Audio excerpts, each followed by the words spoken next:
तुर्क और अरब एक दूसरे के खून के प्यासे क्यों हैं और उनका माजी क्यों खून आलूद है? तैयब एर्दोगान से सऊदी अरब क्यों खाइफ है और कैसे एर्दोगान ने सऊदियों के मंसूबे मलियामेट किए? एर्दोगान कब और कैसे एक नई रियासत बनाने की तैयारी कर रहे हैं? तारीख में तुर्कियों ने कौन से सऊदी शाह का सर कलम किया था और उसके पीछे क्या वजह थी? अस्सलामुअलैकुम नाजरीन, मेरा नाम है अकील और आप देख रहे हैं द इस्लामिक कॉर्नर। नाजरीन मोहतरम, आज के वीडियो उन तमाम लोगों के लिए काफ़ी ज़्यादा अहम होने वाली है जिन्होंने तुर्की की तारीखी सीरीज़ देख ली हैं और या फिर वो किसी नई सीरीज़ का इंतज़ार कर रहे हैं। ये वीडियो उन तमाम हज़रात के लिए काफ़ी ज़्यादा अहम है जिनके जज्बात सल्तनत उस्मानिया के साथ जुड़े हैं, क्योंकि माजी और मौजूदा दौर में इस्लामी ममालिक की सरबराही, सल्तनत उस्मानिया के दोबारा क़याम और फिर साल 2023 के लिए तुर्की की उन तैयारियों के बारे में है कि जिस पर सिर्फ हमारी ही नहीं बल्कि पूरी दुनिया की निगाहें टिकी हुई हैं। क्योंकि नाजरीन, 2023 में जो कुछ होने वाला है वो फिर से वही खूनी तारीख दोहरा सकता है जैसा कि आज से 100 साल पहले हो चुका है। और अगर आप भी इस्लामी दुनिया के इन दो बड़े ममालिक की तारीख के बारे में ज़्यादा गहराई से नहीं जानते तो आपको बताते चलें कि तुर्की के मशहूर म्यूजियम आया सोफिया को मुल्क के सदर ने हाल ही में मस्जिद में तब्दील कर दिया था। उसके बिल्कुल सामने ही आज से 100 साल पहले सन 1818 में सऊदी शाह अब्दुल्ला का सर कलम कर दिया गया था। सऊदी अरब के शाह अब्दुल्ला और एक इमाम को जंजीर में जकड़कर इस्तांबुल लाया गया था और जब सऊदी शाह अब्दुल्ला और उस इमाम का सर कलम किया जा रहा था तो इस्तांबुल की आवाम का एक बड़ा हुजूम आया सोफिया के सामने जश्न भी मना रहा था और आया सोफिया के बाहर शाह अब्दुल्ला की सर कटी हुई लाश को 3 दिन तक रखा गया था। और इसी दौरान सल्तनत उस्मानिया के फौजियों ने सऊदी अरब के बड़े शहरों भेरिया और रियाज में फौजी हमले भी किए थे। और अब ये बात काफ़ी मुश्किल है कि सऊदी अरब तुर्की के साथ अपनी इस बुरी तारीख को भूल सके, क्योंकि जब भी सऊदी अरब अपनी तारीख पर नजर डालता है तो उसे तुर्की का वो होलनाक मंजर याद आता है। एक खास तबके के मौरिखीन बताते हैं तुर्की हमेशा सऊदियों को एक बदतमीज तबका समझते थे। अगरचे सऊदी अरब के 2 शहर मक्का और मदीना हैं जो कि इस्लामी दुनिया के बहुत बड़े मुकामात हैं और हालांकि तुर्की के लोग वहां पर काबिज भी रहे। नाज़रीन, आपको यहाँ पर ये एक अहम बात बताते चलें कि शाह सुलेमान जो कि इस वक्त सऊदी अरब के बादशाह हैं और उनके बेटे मोहम्मद बिन सुलेमान अब्दुल्ला बिन सऊद की ही नस्ल से हैं। तारीख से हमें यह भी पता चलता है कि 1932 से पहले सऊदी अरब को 2 मरतबा एक मुल्क बनाने की कोशिश की गई थी, मगर दोनों मरतबा ही सल्तनत उस्मानिया ने इस मंसूबे को नाकाम बना दिया था।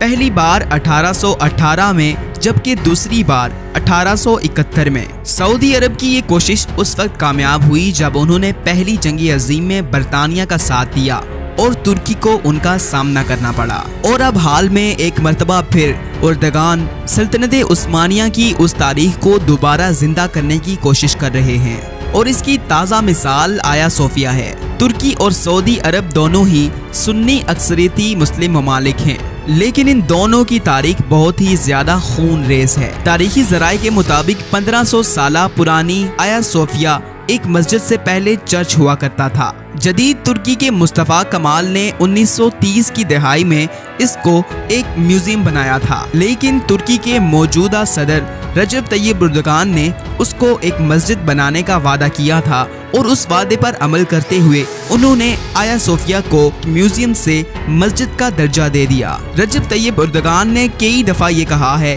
कि तुर्की एक वाहिद मुल्क है जो दुनिया में आलमे इस्लाम की क़यादत कर सकता है। और ये बात लाजिम है कि जब एर्दोगान ये बात कहते हैं तो उनके जहन में सल्तनत उस्मानिया की वो मीरास जिंदा होगी। सल्तनत उस्मानिया इतनी बड़ी थी कि ये 22 मिलियन मुरब्बा मील के रकबे पर फैली हुई थी। सल्तनत उस्मानिया मिस्र, ईरान, बल्हारिया, रोमानिया, मैसिडोनिया, हंगरी, फ़लस्तीन, उर्दन, लबनान, अरब के बेशतर इलाकों और शुमाली अफ्रीका के भी बेशतर इलाकों पर फैली हुई थी। सल्तनत उस्मानिया जो लगभग साल 1299 में कायम हुई थी, वो पहली जंग अजीम के साथ साथ 1923 में अपने इख्तिताम को पहुंची थी और इसके बाद मुस्तफ़ा कमाल पाशा के ज़ेर जदीद तुर्की की शक्ल हमें नजर आई। दूसरी जानब सऊदी अरब को ये लगता है कि इस्लामी मुकद्दस मुकामात मक्का और मदीना मुनव्वरा उसके ज़ेरे साया हैं, जो कि सऊदी ऐवान के मातहत चलाए जा रहे हैं, जहां पर हर साल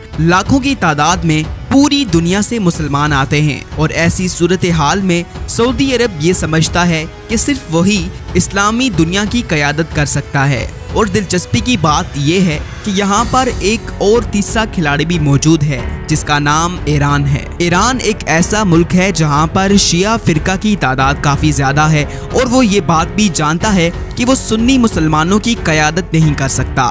लेकिन ईरान को ये देखकर खुद को क़यादत के लिए खड़ा करना बिल्कुल भी अजीब नहीं लगता कि दो बड़े मुमालिक आपस में किस तरह से लड़ रहे हैं। सऊदी अरब और तुर्की के लिए मगरबी मुमालिक का रद्द-ए-अमल ईरान के लिए काफ़ी फ़ायदा मंद साबित होता है। तजियाकारों के मुताबिक अगरचे सऊदी अरब तीसरी बार बरतानिया की वजह से एक मुल्क बनने में कामयाब हुआ, लेकिन उसकी मुश्किलात अभी भी कम नहीं हुई हैं। और ये भी कहा जाता है कि सऊदी अरब और तुर्की के दरमियान क़यादत की जंग अभी तक भी जारी है, लेकिन सऊदी अरब अमेरिका के दर पे ये जंग कभी नहीं जीत सकता।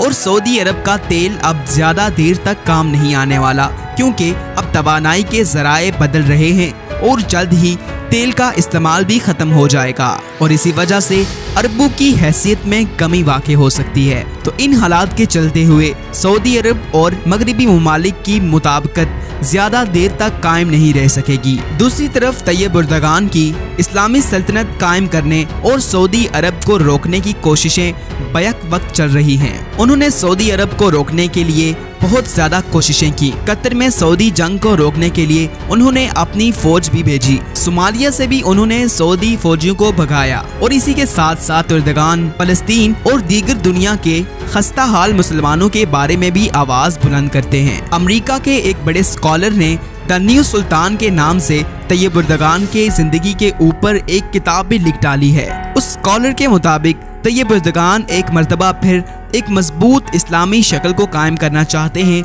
जो कि जदीद सल्तनत उस्मानिया की तरह हो। और तज्जियाकार आजकल तो ये खुलकर कहते हैं कि एर्दोगान का नया तुर्की सऊदी अरब के लिए एक बड़ा खतरा है, क्योंकि ये एक मुतबादल नमूना पेश कर रहा है जो कि सऊदी अरब के लिए निहायत ही ज़्यादा खतरनाक है, क्योंकि तुर्की में इस्लाम और जमहूरियत साथ साथ चलते हैं। इसकी एक बड़ी वजह यह है कि एर्दोगान एक ऐसी जगह पर हुकूमत कर रहे हैं जहां पर पार्लियामेंट है, जहां पर ओपोजिशन भी है और सिविलाइजेशन भी है, जबकि सऊदी अरब में ऐसा कुछ भी मौजूद नहीं है। गुज़िश्ता साल OIC को चैलेंज करते हुए तुर्की, ईरान और मलेशिया ने कुआलालंपुर में एक इजलास में पुरजोर शिरकत की, जबकि सऊदी इत्तेहादी मुमालिक ने पाकिस्तान को उस इजलास में शिरकत करने से मना कर दिया था। एर्दोगान को ये लगता है कि OIC मुसलमानों की आवाज़ नहीं बल्कि वो सऊदी अरब की आवाज़ है।